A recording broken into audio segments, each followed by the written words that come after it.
The book of Genesis, chapter 2. The seventh day, God rests. Thus the heavens and the earth were finished, and all the host of them. And on the seventh day, God finished his work that he had done, and he rested on the seventh day from all his work that he had done.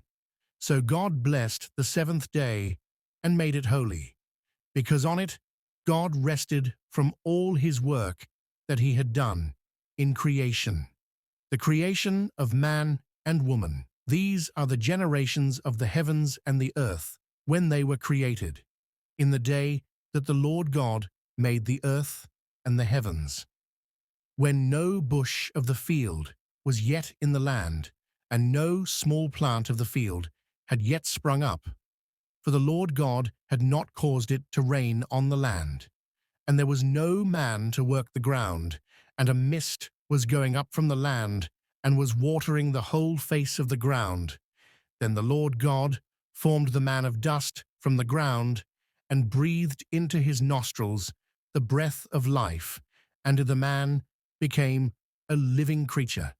And the Lord God planted a garden in Eden, in the east, and there he put the man whom he had formed. And out of the ground the Lord God made to spring up every tree that is pleasant to the sight and good for food. The tree of life was in the midst of the garden, and the tree of the knowledge of good and evil. A river flowed out of Eden to water the garden, and there it divided and became 4 rivers. The name of the first is the Pishon. It is the one that flowed around the whole land of Havilah, where there is gold. And the gold of that land is good. Bdellium and onyx stone are there. The name of the second river is the Gihon. It is the one that flowed around the whole land of Cush. And the name of the third river is the Tigris, which flows east of Assyria. And the fourth river is the Euphrates.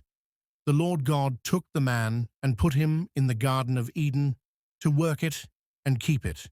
And the Lord God commanded the man, saying, "You may surely eat of every tree of the garden, but of the tree of the knowledge of good and evil you shall not eat, for in the day that you eat of it you shall surely die." Then the Lord God said, "It is not good that the man should be alone. I will make him a helper fit for him." Now out of the ground the Lord God had formed every beast of the field and every bird of the heavens, and brought them to the man to see what he would call them. And whatever the man called every living creature, that was its name. The man gave names to all livestock, and to the birds of the heavens, and to every beast of the field. But for Adam there was not found a helper fit for him.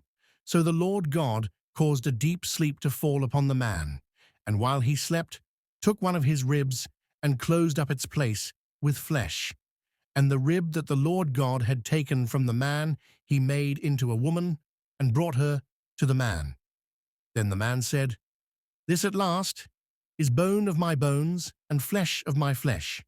She shall be called woman, because she was taken out of man.